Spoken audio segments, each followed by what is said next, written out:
नमस्कार दोस्तों, आप सभी का स्वागत है हमारे YouTube channel BCS basic physics में। और आज के इस वीडियो में हम कक्षा 12 का एक टॉपिक लेकर चलेंगे, नाभिकीय संरचना। हम इस वीडियो में नाभिक क्या होता है, नाभिक के अंदर पाए जाने वाले मूलभूत जो कण हैं उनके बारे में यहां पर इस वीडियो में चर्चा करेंगे। देखिए दोस्तों, सबसे पहले हम बात करेंगे नाभिकीय भौतिकी होती क्या है, कहते किसे हैं।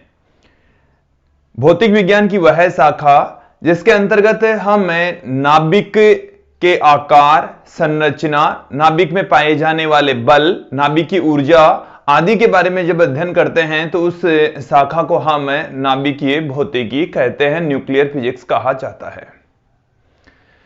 हम देखेंगे कि नाभिक की जो संरचना है, नाभिक जो वर्ड है, नाभिक की जो उत्पत्ति है वो कहां से हुई। तो रदरफोर्ड ने 1911 में अपने दोनों शिष्यों के साथ, अर्नेस्ट मार्सडन और हेंस गाइगर के साथ में एक एक्सपेरिमेंट किया जिसको हम रदरफोर्ड का अल्फा प्रकीर्णन प्रयोग कहते हैं।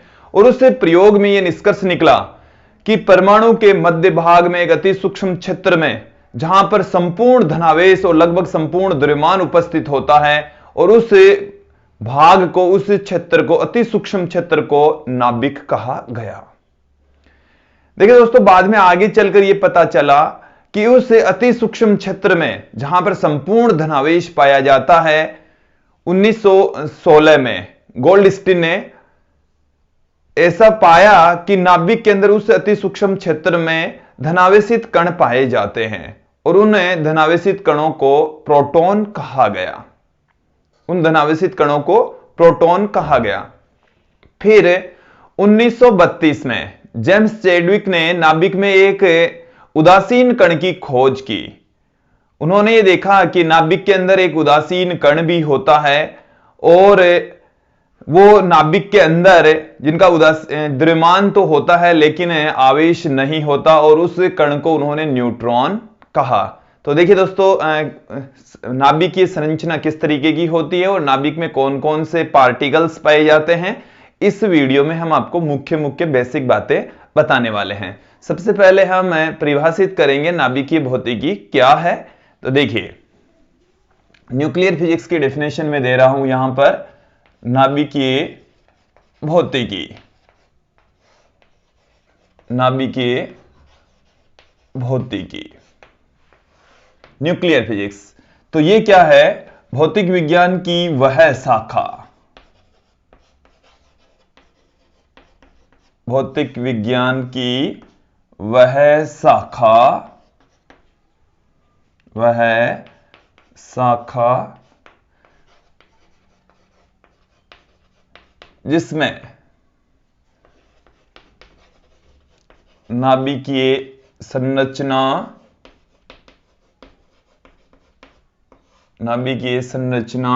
नाभिक के आकार,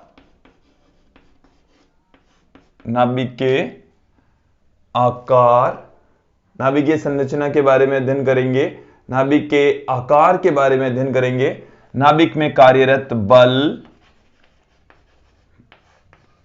नाभिक में कार्यरत बल, नाभिकीय ऊर्जा, नाभिक में पार्टिकल्स के मध्य जो ऊर्जा संचित होती है उसके बारे में नाभिकीय ऊर्जा कह सकते हैं, ऊर्जा के बारे में अध्ययन किया जाता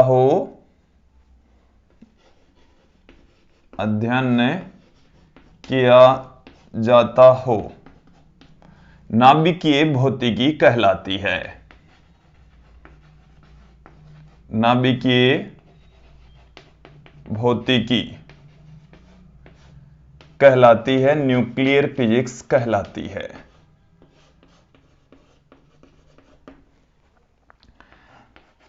उसके पश्चात आप देखेंगे कि जो नाभिकीय भौतिकी है वो नाभिक के बारे में संपूर्ण जानकारी देती है।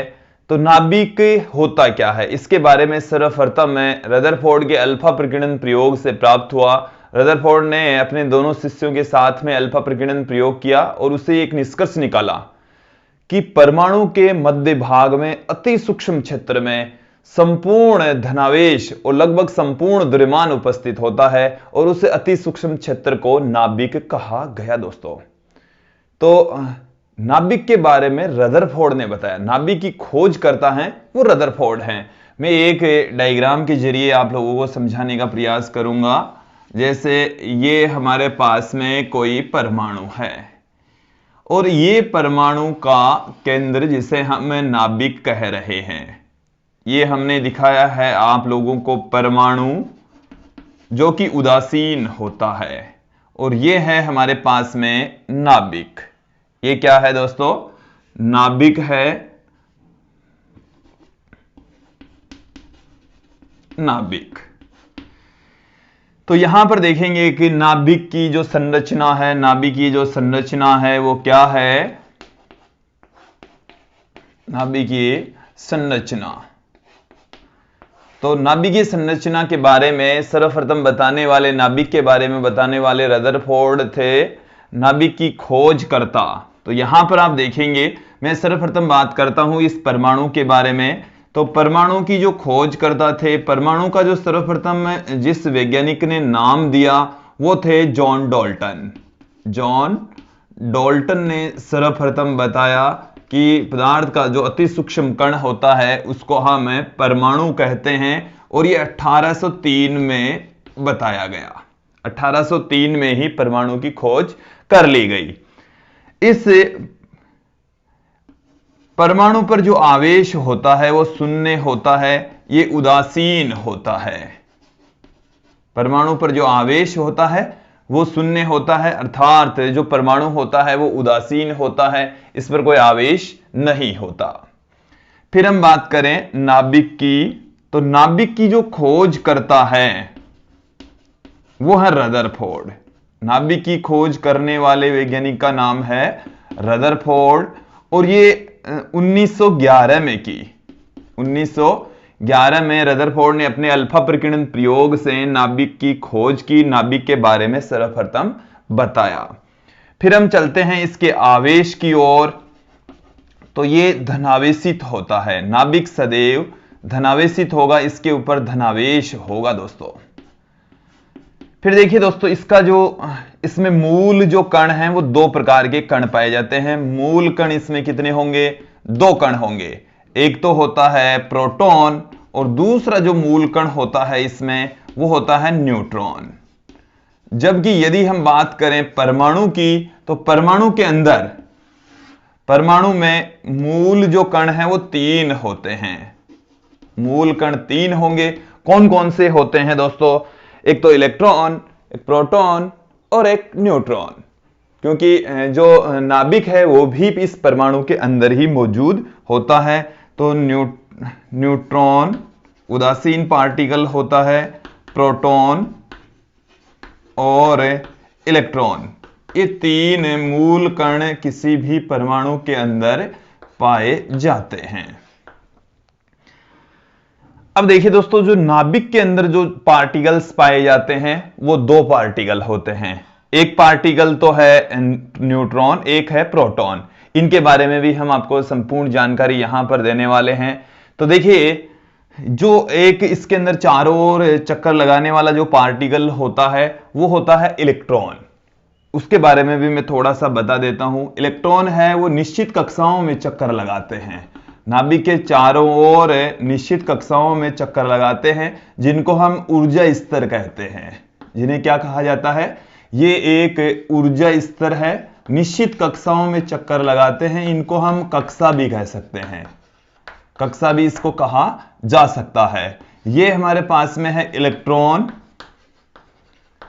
देखिए दोस्तों, इलेक्ट्रॉन के बारे में मैं अब संपूर्ण जानकारी आप लोगों के सामने रख रहा हूं। इलेक्ट्रॉन की जो खोज करता थे वो जे थॉमसन थे। इलेक्ट्रॉन के बारे में सर्वप्रथम जे थॉमसन ने बताया। जे थॉमसन इसकी खोज करता थे और 1897 में इसके बारे में सर्वप्रथम बताया गया। थॉमसन ने अपने परमाणु मॉडल में यह कहा था कि जो इलेक्ट्रॉन है वो परमाणु के बीच बीच में उपस्थित होते हैं। इलेक्ट्रॉनों के बारे में थॉमसन ने सर्वप्रथम बताया। फिर देखिए, इलेक्ट्रॉन पर जो आवेश होता है वो ऋणावेश होता है दोस्तों, ऋणावेश होता है। और उसका जो मान होता है, इस आवेश का जो मान होता है इलेक्ट्रॉन पर माइनस में 1.6 गुणा 10 की घात -19 कूलाम होता है। फिर हम बात करें इलेक्ट्रॉन के द्रव्यमान की, ये बहुत ही हल्का कण होता है और इसका जो द्रव्यमान होता है mass of electron 9.1 into 10⁻31 kilogram होता है। द्रव्यमान बहुत कम होता है। आवेश इसका ऋणात्मक 1.6 गुणा 10 की घात -19 कूलाम होता है दोस्तों। तो ये थी इलेक्ट्रॉन के बारे में मूलभूत बातें, खोजकर्ता, उसका आवेश और द्रव्यमान, जो कि नाभिक के चारों ओर वृत्ताकार या दीर्घवृत्ताकार कक्षाओं में चक्कर लगाते हैं दोस्तों। अब हम चर्चा यहां पर करेंगे नाभिक में जो पाए जाते हैं मूलभूत कण, प्रोटॉन और न्यूट्रॉन, इनके बारे में अब संपूर्ण जानकारी हम यहां पर लेंगे। देखिए, इसमें इस तरीके से न्यूट्रॉन प्रोटॉन उपस्थित होते हैं, इस तरीके से न्यूट्रॉन, ये प्रोटॉन, इस तरीके से पार्टिकल्स उपस्थित होंगे। तो यहां पर नाभिकीय संरचना के बारे में सर्वप्रथम रदरफोर्ड के अल्फा प्रकीर्णन प्रयोग से प्राप्त हुआ रिजल्ट, और उसके बारे में हम आप लोगों को बताते हैं कि 1911 में रदरफोर्ड के अल्फा प्रकीर्णन प्रयोग से, रदरफोर्ड के अल्फा प्रकीर्णन प्रयोग से यह निष्कर्ष निकला कि, यह निष्कर्ष निकला कि परमाणु के मध्य भाग में अति सूक्ष्म क्षेत्र में, अति सूक्ष्म क्षेत्र में परमाणु का संपूर्ण द्रव्यमान, परमाणु का संपूर्ण धनावेश व लगभग संपूर्ण द्रव्यमान, परमाणु का संपूर्ण धनावेश, परमाणु का संपूर्ण धनावेश व लगभग संपूर्ण द्रव्यमान, लगभग संपूर्ण द्रव्यमान उपस्थित होता है, संपूर्ण द्रव्यमान उपस्थित होता है, उपस्थित होता है, जिसे नाभिक कहा गया। जिसे क्या कहा गया दोस्तों? जिसे नाभिक कहा गया, जिसे नाभिक कहा गया, जिसे नाभिक कहा गया दोस्तों। अब हम नाभिक में पाए जाने वाले जो मूल कण हैं उनके बारे में हम आप लोगों को बताते हैं, चर्चा करते हैं। दोस्तों, अब नाभिक में पाए जाने वाले जो मूलभूत कण हैं उनके बारे में चर्चा करते हैं। नाभिक में मूलभूत कण पाए जाते हैं, उनमें से एक कण तो है प्रोटॉन। प्रोटॉन खोजकर्ता, देखिए प्रोटॉन की खोजकर्ता गोल्डस्टीन है। कई बुक्स में आपको ये रदरफोर्ड भी मिल सकते हैं, क्योंकि रदरफोर्ड ने जब नाभिक के बारे में बताया तो 1916 में उन्होंने ये कहा कि नाभिक के अंदर जो धनावेशित पार्टिकल है और उसको उन्होंने प्रोटॉन कहा। जेम्स चैडविक को भी गोल्डस्टीन को प्रोटॉन का खोजकर्ता माना जाता है। तो गोल्डस्टीन ने प्रोटॉन की खोज की और ये 1916 में की, 1916 में। फिर प्रोटॉन के बारे में कि इसके ऊपर आवेश कितना होता है, तो देखिए दोस्तों, ये जो आवेश, इस पर धनावेश होता है। ये एक धनावेशित कण है, धनावेशित कण, और उस आवेश का जो मान है, प्रोटॉन का आवेश होता है वो इलेक्ट्रॉन के बराबर लेकिन धनात्मक होता है, 1.6 × 10⁻⁻19 कूलाम। इसका जो द्रव्यमान है इसका द्रव्यमान 1.673 इंटू 10⁻⁻27 किलोग्राम होता है दोस्तों। तो द्रव्यमान इलेक्ट्रॉन की तुलना में 1836 गुना होता है, काफी ज्यादा होता है, बट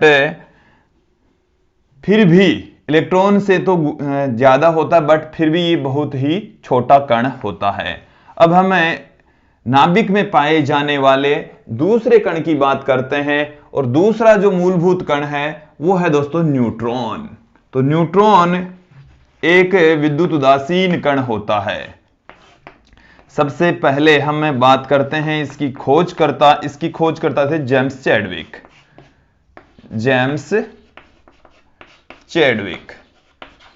चैडविक ने इसकी खोज की। इस पर आवेश शून्य होता है। यह एक विद्युत उदासीन कण होता है दोस्तों। इसका जो द्रव्यमान है वो प्रोटॉन के द्रव्यमान के लगभग बराबर होता है। Mass of neutron equal to 1.675 into 10⁻⁻27 kilogram. द्रव्यमान इनका लगभग समान होता है दोस्तों। इसका 1.673 और इसका 1.675, और दोनों के गुणांक में 10⁻⁻27 ही है दोस्तों। तो ये थे नाभिक में पाए जाने वाले मूलभूत कण। अब देखिए दोस्तों, हम किसी भी परमाणु के परमाणु क्रमांक का प्रतीक चिन्ह किस तरीके से लिखते हैं वो भी मैं आपको थोड़ा सा बता देता हूं। इसी वीडियो में काम की चीज है। ये हमारे पास में जो अक्स हमने दिखाया है वो परमाणु का प्रतीक चिन्ह है दोस्तों। किसी भी परमाणु के प्रतीक चिन्ह का जो पहला लेटर होता है वो कैपिटल में होता है। ये हमने अक्स से दिखा दिया, एक व्यापक रूप यहां पर दिखा दिया है दोस्तों। यहां पर ये जो जेड है ये परमाणु क्रमांक होता है, परमाणु क्रमांक। और परमाणु क्रमांक जितना होता है उतने ही प्रोटॉनों की संख्या होती है। किसी भी परमाणु में प्रोटॉनों की संख्या उसके परमाणु क्रमांक के बराबर होती है। तो जेड बराबर होता है परमाणु में प्रोटॉनों की संख्या,